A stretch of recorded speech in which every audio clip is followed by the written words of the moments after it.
buy this building and move it to Andersonville. Began to give us pause to stop and think if that would be good for our community, and if they wanted it, in fact, maybe we would like to work hard to keep it here. And we began a drive to raise funds. The early group was made up of Lions Club members and Garden Club members, and finally 8 people formed the Historical Commission, and we in fact bought it in, and since then we've restored it. I'd like to just show you some of the interesting things in this room. We have maps on the walls that depict this area when it was Creek Indian territory. We have one map that we're really fortunate to have that was drawn by an early inhabitant. In 1849, it was drawn by a young man who had come to Lumpkin to live.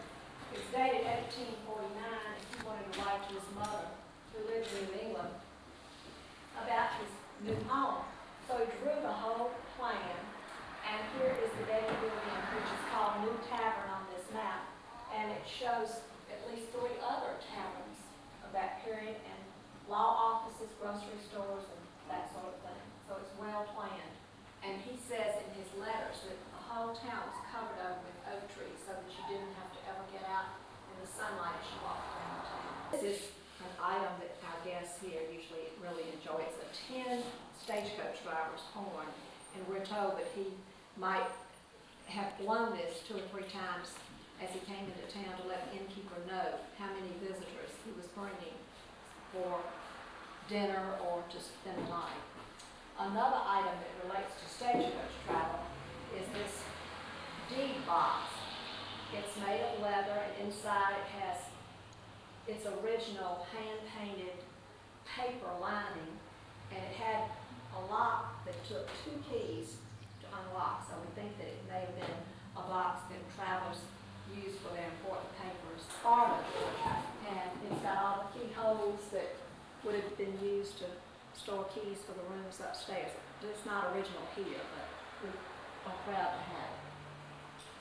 All right, let's go into the dining room. We're so fortunate to have some old pictures that came from the area of Stewart County down on the Chattahoochee River. There were some plantations there, and when we restored the Dangerfield Inn, we got 4 of these, and they were been painted by itinerant painters who came through this area selling their paintings that they made and produced fairly quickly and brought on wagon to sell to the wealthy plantation owners.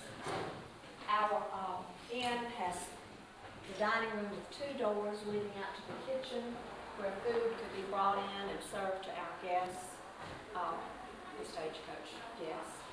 This side of the dining room, we have pictures of Martha and George Washington that are hand-painted on the back of glass, reverse paintings, and then on the table over here we have a early church communion service. There's a goblet and communion plate for the men and another for the women. And you know that the churches were divided so that the men sat on one side and the women sat on the other. The church is no longer in existence, and the Historical Commission is glad to get these pressed glass pieces. We'll go into the family area of the inn.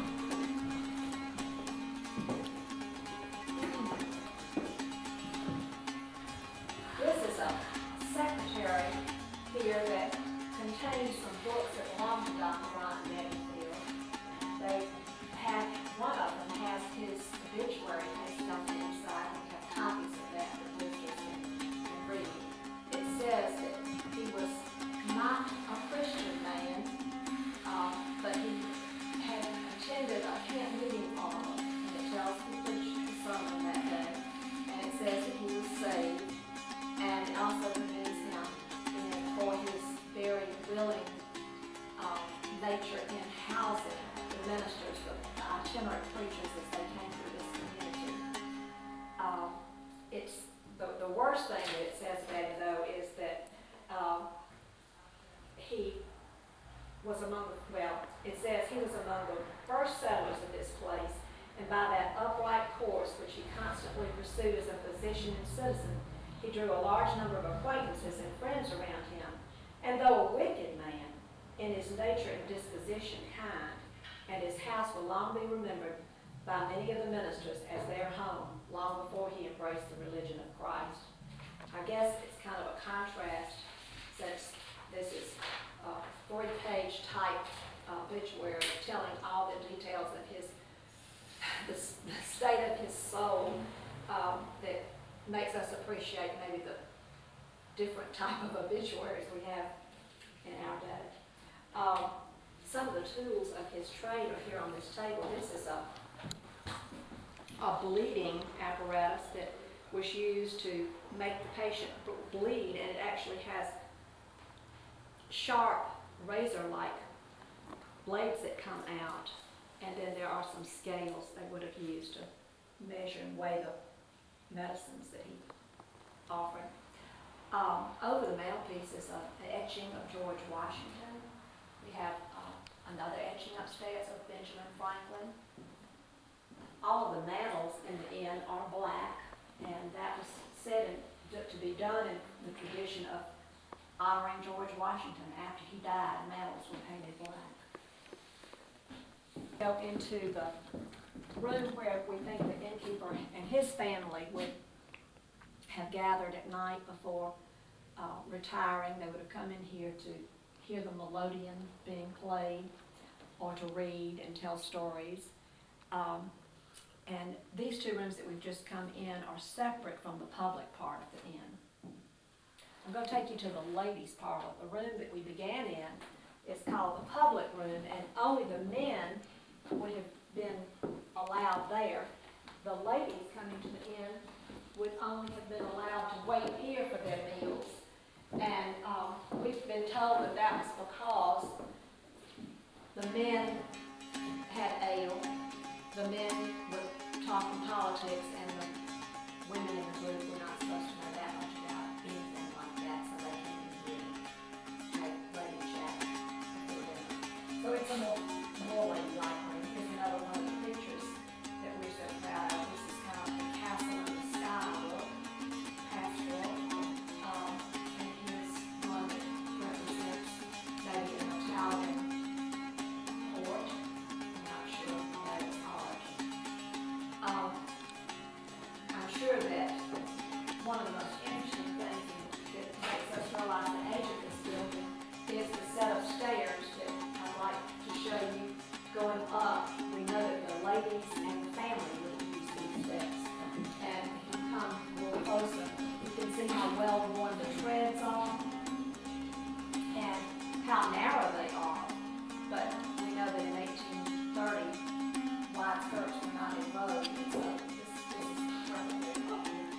We'll go up and we'll be able to see the rooms of the innkeeper and his child, and then they are also right at this end of the inn. This is the room of Dr. Bedingfield's child. Samuel Bedingfield was the first male child born in Stewart County, according to the history that we know. And so we furnished this room as a child's room with a really nice youth bed. The room has only closets upstairs, 2 closets upstairs, 2 closets downstairs, and that's it. Innkeeper's room is just across the hall. It's Dr. Bedingfield's bedroom, and I have a particular favorite thing to show in this room. The wash basin and the bowl and pitcher and the soap and the brush container are all decorated so beautifully. They have ivy and holly berries on them. Again, we have a reversed painted clock here, and we have had all of these clocks restored by someone who is an expert in that area. Shut this door and be perfectly private, and we have 5 bedrooms that serve the public. This one is interesting, I think, because it has a reverse coverlet with the date 1845. You can use either side. These were made woven in panels and sewn together. It also has a shaving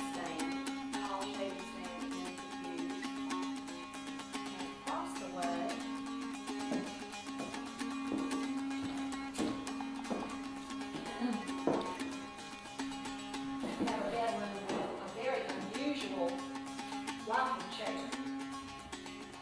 My arms would be out to here in this, but it must have been for a much shorter statured person, and then it has room for your skirt to kind of go out on the side. An instrument that was used that we sometimes can't imagine needing is a bed warming pan. They would take coals from the fireplace and place them inside this brass container, and then take it and smooth out the sheets with it, and warm the sheets before someone would get into the bed. It is very cold and drafty in the wintertime here.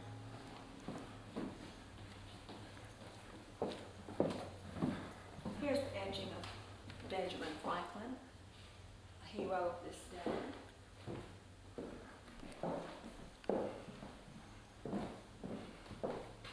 This is the largest bedroom that we have, and it has a nice feather bed, a straw mattress, and ropes down below. Split white oak mat over the ropes. And then it's covered with handmade quilt, handmade coverlet. And there's the baby cradle here. And a corner fireplace. It's unusual. There are 2 corner fireplaces in the inn. Then the next place we're going to show is called the common room. And most inns had them. It's over the public room. It would have been probably the noisiest room to be in, and they would have put you in here whether or not you knew your roommates. Possibly they would have used pallets on the floor too. This room does not have a fireplace, so it would have been cold and not desirable if you could afford better. And this is the last of the rooms upstairs. It has a beautiful woven coverlet over in the far corner, and we have a history that goes with that, and an early nightshirt there on the bed. And we are just real excited about the way all of our bedrooms have turned out. They have many, many artifacts that seem to fit